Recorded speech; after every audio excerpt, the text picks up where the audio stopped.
Moj Dallas, Dallas moj, Pa kaj ste nori, kakje delajo majstore, Ja, dober dan. Uh, Gregor ponovno na tej strani iz kanala Greg Sport. Rad bi, da bi zdaj v uvodoma povedal, evo, Dallas podobno kot lani v zelo tesnih končnicah dosegel že ne vem koliko zmag in le nekaj porazov. Zgodba se ponavlja iz lanske sezone, ko je Dallas začel z zelo tesnimi tekmami in končal praviloma te tesne končnice z zmago. No, letos nažalost govorimo ravno o obratnem scenariju. Dončić in druščina nekako držijo stik z nasprotniki vse do zadnje četrtine, do zadnjih trenutkov, kjer pa letos praviloma izgubljajo.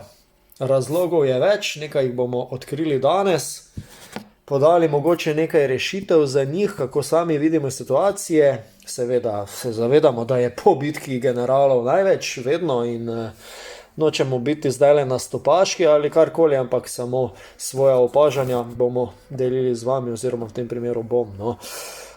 Če ste tukaj vnovič oziroma prvič, pa lepo vabljeni, da se naročite na moj kanal Greg Sport, da bo dostop do podobnih analiz, highlightsov in ostalih zanimivih košarkarskih posnetkov kar najlažje dosegljiv. Ne? Dallas torej, kar težek vstop v sezono. Zdaj tudi Luka ne blesti ravno, ne blestijo njegovi soigralci, ne blesti niti Jason Kidd. Zdaj morda nekdo reče, že panika oziroma vsaj v zraku je čutiti in pa pri navijačih Dallasa, da neka panika se že ustvarja, ker ti tale začetek resnično ni obetaven. Dallas je v tem trenutku na 12. mestu zahodne konference s 5 zmagami in pa 7 porazi. Takoj za Minnesoto in takoj pred Portlandom. Kot rečeno, eni delajo paniko, drugi smo še vedno nekako mirni, a hkrati razočarani.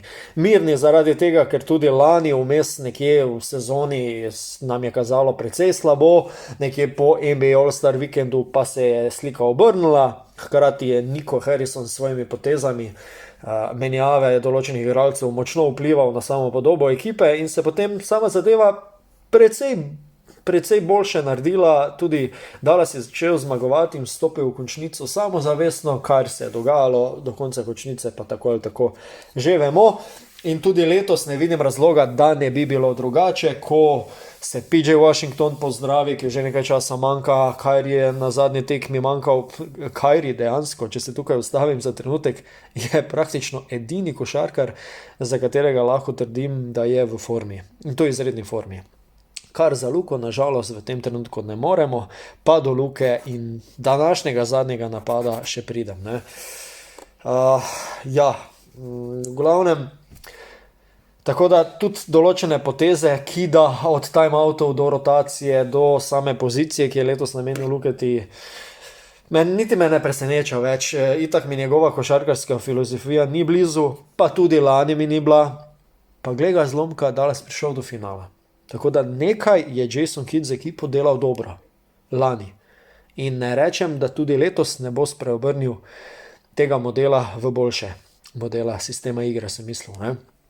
Tako da dajmo čas v čas, ipak smo na začetku sezone, 82 tekem je zelo dolga, trenutno je za Dallasom komaj 12 tekem, tako da bomo tole obrnili na boljše. Tale losing strike, ki zdaj že šteje 4 tekme, ne?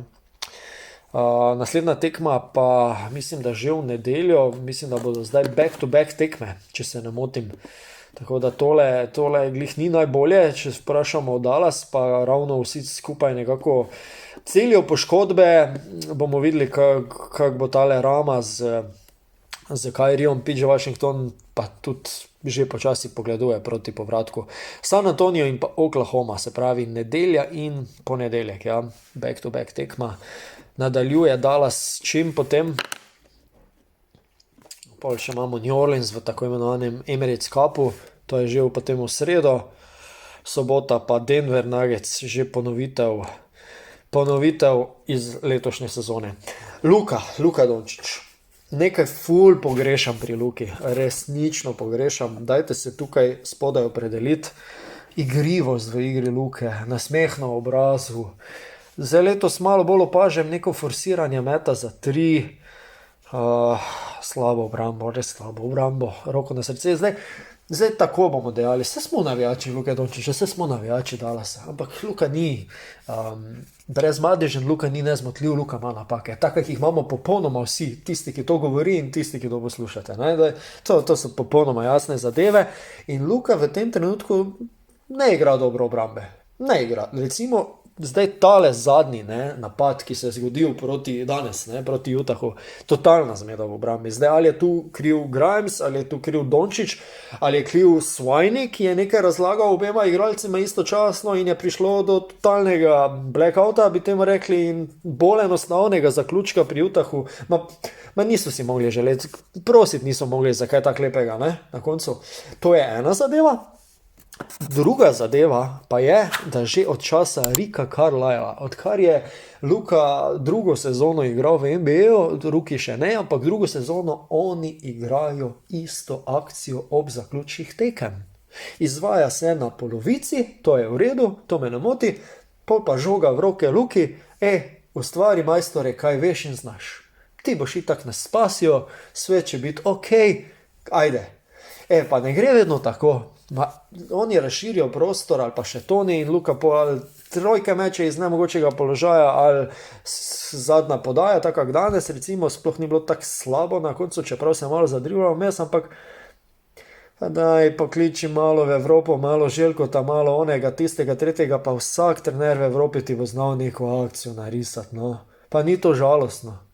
Pa koliko milijonov se steka v tem NBA, statistiko imajo, kolikokrat se Luka počoha po ta zadnji, a ne, morajo enega zadnjega napada, pa daj na mir, pa dajte, mislim, to so res take bedarije, tak zjutraj slabe volje, preden greš na šiht, brez veze, to smo mi mazohisti, pismo, ki gledamo Dallas, ali pa imaš res dober želodec, da lahko to prenašaš, ne vem. Time-outik Jasona Kida. To sem govoril celo lansko sezono. Pa sej nisem jaz zdaj tu nek frajer, ki ve vse, pa sej ne se zdaj narobe razumeti tukaj, nisem jaz izumil košarke na tem svetu, ampak njegove time-outi res niso v pravem trenutku, res ne. Rotacija, Luka Dončić je dal dosti bolj od žoge kot ponavadi, kot je Luka navajen, kot je bil navajen vsa ta leta, katerih je blestev, je bil najboljši strelec, napad je bil najboljši Dallasa v ekipni, asistence je bil med top 3. Zdaj ti daš Luko igrati malo stran, off-ball bi tam rekli Američani. Čemu? Zakaj? Zato, da spočuješ Luko? Evo ti zdaj rezultata. Ampak to ne vem, to so njegova filozofija in težko se v to spuščati in ne vem. Prisluhnite zelo kratkemu posnetku, kaj je Luka dejal glede zadnjega napada danes. Mislim, da je tole zna biti res zanimivo, ker smo se mi seveda čisto vsi razlagali, Luka je tole zafrknil, pa dajmo še njegovo plat zgodbe poslušati.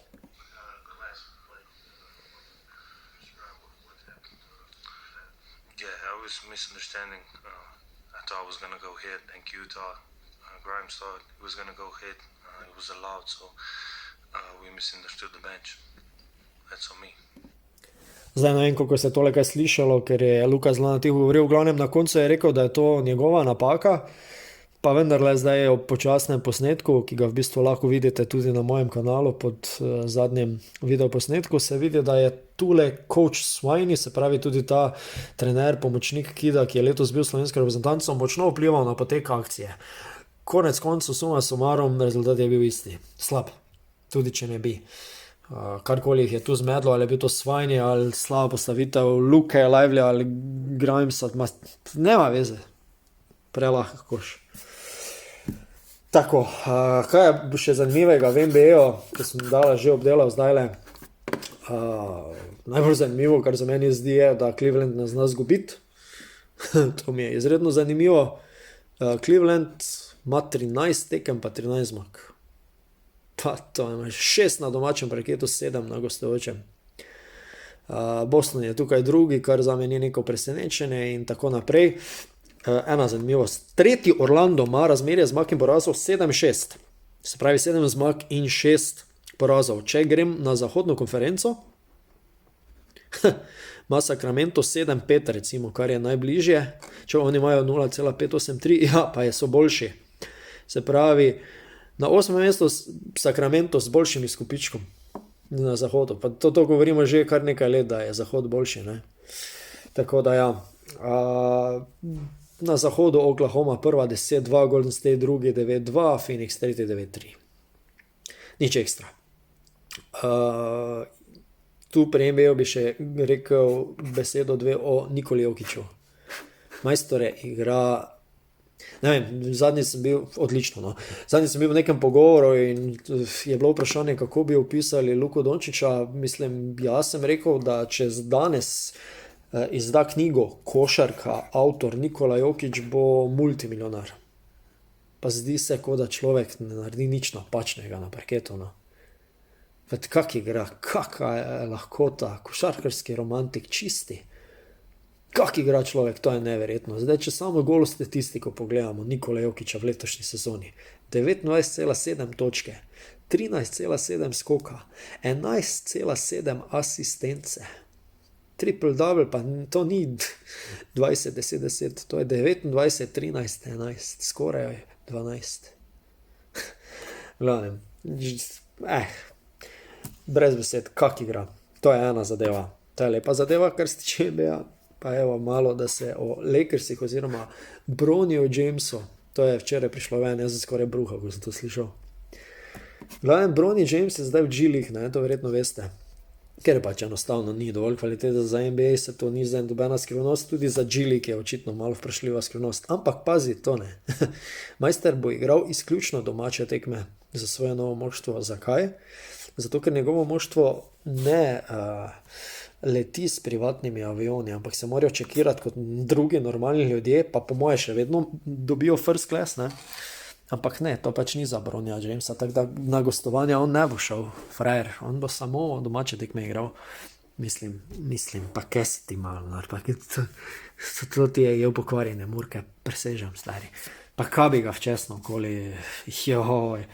Ti predstavljaš pol, da pride njegovi soigralci, pa dobi Bronny James priložnost pred temi fanti, ki so verjetno itak boljši od njega, pa vseeno, vse to se ti zmeša. Na koncu pa on prodaja karte, pa kakšen dres, ne, pa je sin od Lebrona in to tak je, ne. Zanimivo. Tole, ko smo že pri Američanih, pa Ameriki, še tole obelodanem, danes, ko tole snemam, lahko razveselim z novico, da je Urban Klaužar dobil dovoljenje, da lahko zaigra za svojo novo moštvo NCAA ekipo Florida Gators, tako da danes v bistvu debi okoli polnoči za Urbana Klaužarja, za katerega se veliko nadejamo oziroma obeta, da bo nekoč enkrat standardni član slovenske reprezentance. Verjamem, da ima to kvaliteto, želim si in upam pa, da s svojimi igrami v NCAA opozori nas še malo bolj in celo pride do kakšnega NBA aranžmaja, zakaj pa ne? NCAA gledajo itak vsi, po nekih informacijah je morda kje celo bolj popularna od lige NBA, pa ne vem, koliko je to res, ampak polnijo dvorane še vedno tile študenti, ne? Tako da ja, številni drugi Slovenci pa že redno igrajo, Saša Cijanija, Janak, Videta, Petra Bandla, Vuge in tako naprej, oni pa še kar igrajo in vso srečo na tem mestu, fantom, ne? Vmes sem se dotaknil reprezentance, evo, reprezentanca se bo kmalu začela pripravljati na tole okno, zdaj le novembrsko, proti Portugalski bosta dve tekmi, prva v gosteh, druga doma, v Kopru, se pravi prva ob 8 uri na Portugalskem in pa druga v ponedeljek ob 18 uri v Kopru, isto proti Portugalski. Zdaj praktično si bi zmagami že zagotovili, ne, nastop na Evropskem prvenstvu, zelo fajn. Je pa že spisek zunaj. Par stvari je presenetljivih, tako kot smo tole navajeni pri selektoru Sikoliču. Zdaj le na hitro: Blaži Cerkvenik, Danil, Dimec, Dragič, Zoran, Jurkovič, Mirtič, Murič, Edo, Padjen, Prepelič, oba Prepeliča, Rok Radovič, Matic Rebec, Stergar in pa Ščuka. Na seznamu mogoče sam pogrešam kakšnega Nikoliča, kakšnega naturaliziranega igralca, verjetno imajo svoje razloge za to, pa mogoče še vsaj enega Samerja, če ne že oba, ne? Ker Žiga se vrača v poškodbi, komaj kaj igra v Euroligi, ok, medtem ko Matija je pa trenutno, mislim, da prvi strelec 3. španske lige, pa ne se zaleteti v besedo 3. španske lige, ki je kar precej kakovostnejša od slovenske 3. lige, da ne rečem, da je mogoče celo kakšno moštvo na ravni 1. slovenske lige, medtem ko Matija trenutno rastura, ne? Rastura. Ja, bodi si dovolj za danes, če imate vi kakšne komentarje, pomislike, karkoli o tem, kar sem povedal, vabljeni spodaj, da pokomentirate zadevo, seveda, hkrati pa vas povabim znova, da se naročite na moj kanal, da podobne vsebine prejemate redno, da ste tako v njih obveščeni in da bo vse kot mora biti tip-top. Gregor sem bil z vami, kot navano v Greg Sportu. Še to. Funk and Dunk se vrača spet, bomo malo govorili, imamo že novega gosta, Sašo Olšbolt, se nam pridruži. Če imate kakšno vprašanje zanj, aktualnem trenerju Plane Pur, vabljeni spodaj v komentar. Z veseljem pa morda kakšnega zastavimo našemu novemu gostu na Funk and Dunk podcastu. Ne? Srečno, do naslednjič, lepo vas pozdravljam. Čau!